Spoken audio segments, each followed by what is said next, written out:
ಗೃಹಲಕ್ಷ್ಮಿಯರಿಗೆ ಭರ್ಜರಿಯಾದಂಥ good news ಸ್ನೇಹಿತರೆ. ಹೌದು ಸ್ನೇಹಿತರೆ, ಇವತ್ತು ಗೃಹಲಕ್ಷ್ಮಿಯರಿಗೆ 4,000 ರೂಪಾಯಿ ಅವ್ರ ಖಾತೆಗೆ ಜಮಾ ಆಗ್ತಾ ಇರುವಂಥದ್ದು. ನಿಮಗೂ ಕೂಡ ಈ ಮಾಹಿತಿ ಸಂಪೂರ್ಣವಾಗಿ ತಿಳಿದುಕೊಳ್ಳಲಿಕ್ಕೆ ವಿಡಿಯೋನ ಕೊನೆಯವರೆಗೂ ನೋಡಿ ಸ್ನೇಹಿತರೆ. ಇವತ್ತು 100% ಒಂದು ಗೃಹಲಕ್ಷ್ಮಿಯರಿಗೆ 4,000 ರೂಪಾಯಿನ ಇವತ್ತು ರಿಲೀಸ್ ಮಾಡ್ತಾ ಇದೆ ಗೌರ್ಮೆಂಟ್ ಸರ್ಕಾರ. ನಮ್ಮ ರಾಜ್ಯ ಸರ್ಕಾರ ಇವತ್ತು ಫಲಾನುಭವಿಗಳಿಗೆ 4,000 ರೂಪಾಯಿ ಆಗ್ತಾ ಇದ್ದಾರೆ. ಯಾವ ಕಂತುಗಳು ಇವತ್ತು ಬರ್ತಾ ಇದೆ, ಎಷ್ಟು ಗಂಟೆಗೆ ಬರ್ತಾ ಇದೆ ಅಂತಂದರೆ, ಇದು 3:30ಯಿಂದ ಫಲಾನುಭವಿಗಳಿಗೆ ಜಮಾ ಆಗಲಿಕ್ಕೆ ಶುರುವಾಗ್ತಾ ಇದೆ ಸ್ನೇಹಿತರೆ. ಹೌದು, ಇದು ಒಂದು ಭರ್ಜರಿ ಗುಡ್ ನ್ಯೂಸ್ ಅಂತಲೇ ಹೇಳ್ಬೋದು. ತುಂಬ ದಿನದಿಂದ ವೆಯ್ಟ್ ಮಾಡ್ತಾ ಇದ್ರು. ಇಲ್ಲಿ 4,000 ರೂಪಾಯಿ ಯಾವ್ಯಾವ ಕಂತಿನ ಹಣ ಬರುತ್ತೆ, ಇಲ್ಲಿ ಎಲ್ಲ ಸಂಪೂರ್ಣವಾಗಿ ಎಷ್ಟು ಜಿಲ್ಲೆಗೆ ಬಿಡುಗಡೆ ಆಗ್ತಾ ಇದೆ ಅಂತ ತಿಳಿಸ್ಕೊಡ್ತೀನಿ ಸ್ನೇಹಿತರೆ. ವಿಡಿಯೋನ ಸ್ಕಿಪ್ ಮಾಡದೆ ನೋಡಿ. ಹಾಗೆ ನಮ್ಮ ಚಾನಲ್ ಸಬ್ಸ್ಕ್ರೈಬ್ ಆಗಿಲ್ಲ ಅಂದರೆ ದಯವಿಟ್ಟು ಸಬ್ಸ್ಕ್ರೈಬ್ ಮಾಡ್ಕೊಂಡ್ಬಿಡಿ. ಮುಂದೆ ನಾವು ಹಾಕುವಂಥ ಪ್ರತಿಯೊಂದು ವಿಡಿಯೋದ ನೋಟಿಫಿಕೇಶನ್ ನಿಮ್ಗೆ ಬಂದು ತಲುಪುತ್ತೆ. ವಿಡಿಯೋ ನೀವು ಮೊದಲಿಗೆ ನೋಡ್ಬೋದು ಸ್ನೇಹಿತರೆ.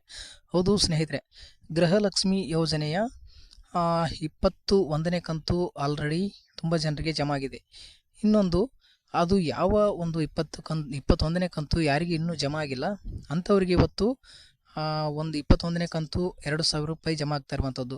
ಮತ್ತು ಅದ್ರ ಜೊತೆಗೇ ಇನ್ನೂ 2,000 ಯಾವ ಕಂತು ಅಂದರೆ 22ನೇ ಕಂತು ಈಗ ಆಲ್ರೆಡಿ ಕೆಲವು ಜಿಲ್ಲೆದವರಿಗೆ ಜಮಾ ಆಗಿದೆ. ಇನ್ನು ಉಳಿದಂಥ ಜಿಲ್ಲೆದವರಿಗೆ ಜಮಾ ಆಗಿಲ್ಲ ಅಂತ ಹೇಳ್ತಾಯಿದ್ರು. ಹಾಗಾಗಿ ಯಾರು ಪೆಂಡಿಂಗ್ ಇದ್ದಾರೆ 22 ಕಂತು, ಅದು ಕೂಡ 21 ಮತ್ತು 22ನೇ ಕಂತು ಯಾರಿಗೆ ಬಂದಿಲ್ಲ, ಒಟ್ಟಿಗೆ 4,000 ರೂಪಾಯಿ ಇವತ್ತು ಅವ್ರ ಖಾತೆಗೆ ಜಮಾ ಆಗ್ತಾ ಇರುವಂಥದ್ದು.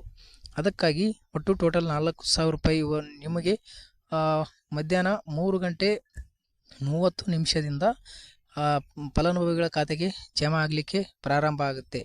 ಒಟ್ಟು ಟೋಟಲ್ 29 ಜಿಲ್ಲೆಯವರಿಗೆ ಇವತ್ತು ಹಣವನ್ನು ಜಮಾ ಆಗ್ತಾ ಇದೆ ಅಂತ ಹೇಳ್ತಾ ಇದ್ದಾರೆ. ಒಟ್ಟಿನಲ್ಲಿ 3:30ಯಿಂದ ಎಲ್ಲರ ಖಾತೆಗೆ ಹಣವನ್ನು ಕ್ರೆಡಿಟ್ ಆಗ್ತಾ ಹೋಗುತ್ತೆ. ಒಂದು ವೇಳೆ ಇವತ್ತು ಆಗಿಲ್ಲ ಅಂತಂದರೆ ರಾತ್ರಿ ಪೂರ್ತಿ ಅವ್ರ ಖಾತೆಗೆ ಜಮಾ ಆಗುತ್ತೆ.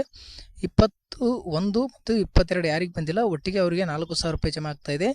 ಮತ್ತು 21 ಜಮಾ ಆಗಿ 22 ಬಂದಿಲ್ಲ ಅನ್ನೋರಿಗೆ 2,000 ರೂಪಾಯಿ ಮಾತ್ರ ಇವತ್ತು ಜಮಾ ಆಗುತ್ತೆ ಸ್ನೇಹಿತರೆ. ದಯವಿಟ್ಟು ಸಬ್ಸ್ಕ್ರೈಬ್ ಮಾಡ್ಕೊಳ್ಳಿ.